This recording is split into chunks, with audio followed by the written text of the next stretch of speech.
Bonjour et bon dimanche. Il est tout à fait piquant de voir que certains, je suppose jeunes, hein, ou pas d'ailleurs, ça n'a pas d'importance, euh, de droite et d'extrême droite, me reprochent à moi une idéologie moisie, ancienne, vieille, dépassée. Euh, Être de gauche. Alors déjà, sous ce vocable-là, ils mettent à peu près n'importe quoi, puisqu'il y a quand même, il y a quand même, il y a quand même différentes gauches, hein, qu'il faut pas confondre. Des gens, les saliniens se considèrent comme comme à gauche, certains anards se considèrent à gauche, j'en fais partie de cela.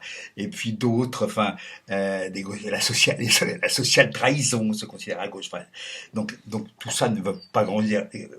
Encore faut-il que chacun aille regarder les définitions, ce que j'ai déjà fait d'ailleurs dans une vidéo passée. Euh,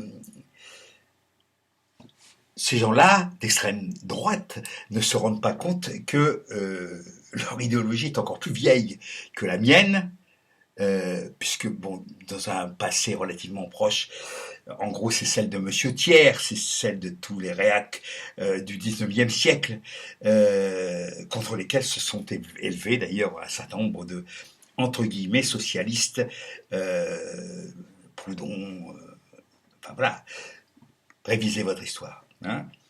Simplement, il y a une chose qui est encore plus ancienne, c'est la notion de propriété. Il a fallu attendre le 19e siècle pour que on dise la propriété, c'est le vol. Au départ, chez les hominiens, chez les premiers, Homo sapiens, peut-être même avant, peut-être même déjà chez Néandertal, il y a les cueilleurs chasseurs, nomades, qui ont un immense territoire devant eux, et qui vont à la chasse, qui cueillent des fruits, etc. Voilà. Qui sont en principe, pour moi, ce sont les premiers anarchistes. Si on regarde les bonobos, hein, on n'est pas très loin. Voilà. Et puis, à partir du néolithique, et les mythes antiques le disent très bien, à partir du néolithique, il y a des gens qui disent, avec l'apparition des femmes, enfin, les femmes avec l'apparition de l'agriculture due aux femmes qui regardent comment ça se passe, etc., euh, comment ça pousse et qui, petit à petit, on va développer l'agriculture. À partir du moment où on développe l'agriculture, on a des greniers, on a des réserves pour les, pour les mauvais passages météorologiques. Et donc, à partir de ce moment-là, quelqu'un dit, en enclosant un morceau de terre, laquelle appartient à tout le monde, ça c'est à moi, et qui dit aux autres, ce grenier là où j'ai mis des réserves, c'est à moi, c'est la fourmi, hein, la fourmi. Euh, à partir de ce moment-là, on peut considérer que on a affaire aux premiers réacs, aux premiers gens de droite, qui d'ailleurs font la guerre pour défendre leurs réserves et leurs champs clos et leurs précarés. C'est l'histoire de Caïn et Abel. Caïn Caïn le cultivateur, le propriétaire, et Abel le pasteur, le nomade. Pareil pour Romulus et Rémus. Romulus qui dit ça c'est à moi, et Rémus qui saute par-dessus la lisière, la limite, et qui dit non, ça c'est non, non, moi j'ai le droit aussi, et ça se termine par des meurtres. Admettons, on peut considérer que ça c'est le début de la droite et de la propriété. Est-ce que pour autant c'est légitime? Est-ce que cette antériorité, laquelle est d'ailleurs dépassée par l'anarchie des premiers temps, avec les cueilleurs chasseurs, est-ce que cette antériorité donne une quelconque euh, priorité morale au regard du droit naturel? Est-ce que c'est qu'est-ce qui justifie ça?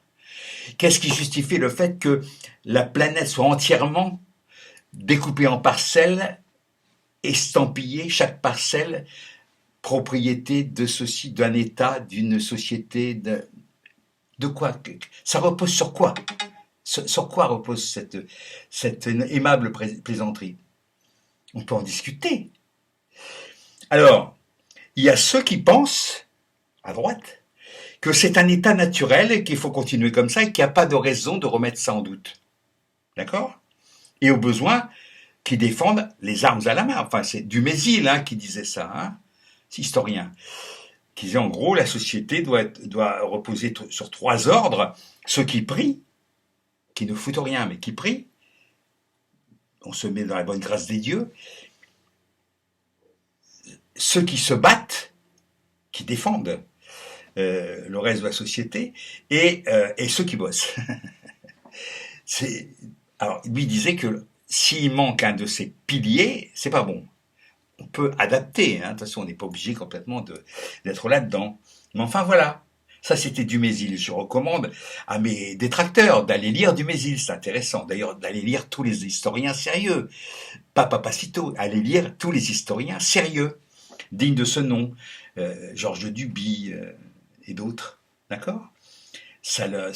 Peut-être ça les éclairera un peu, mais j'ai des doutes, parce que en fin de compte, il y a beaucoup là des œillères.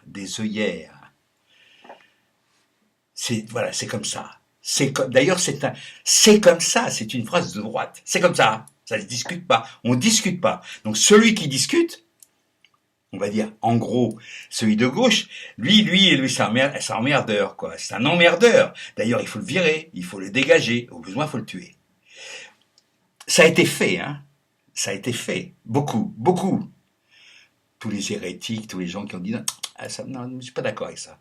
Ils se sont fait flinguer, d'accord? Alors c'est pour ça que moi je dis, maintenant on se défend, quoi. Moi je me défends. Donc il y a quelqu'un aussi qui me traite de lâche. Le mec, il est sous un pseudo. Moi je m'appelle Michel Debray, c'est mon nom, j'habite à Holt en Picardie. Le mec qui a un pseudo et qui me dit tu es lâche, c'est juste un con.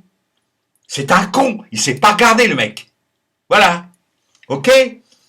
Je sens que je vais m'énerver, ça va pas. C'est pas bon pour mes artères, m'a dit mon médecin, Donc, faut que je fasse attention. Et donc, je vais dire hasta la victoria.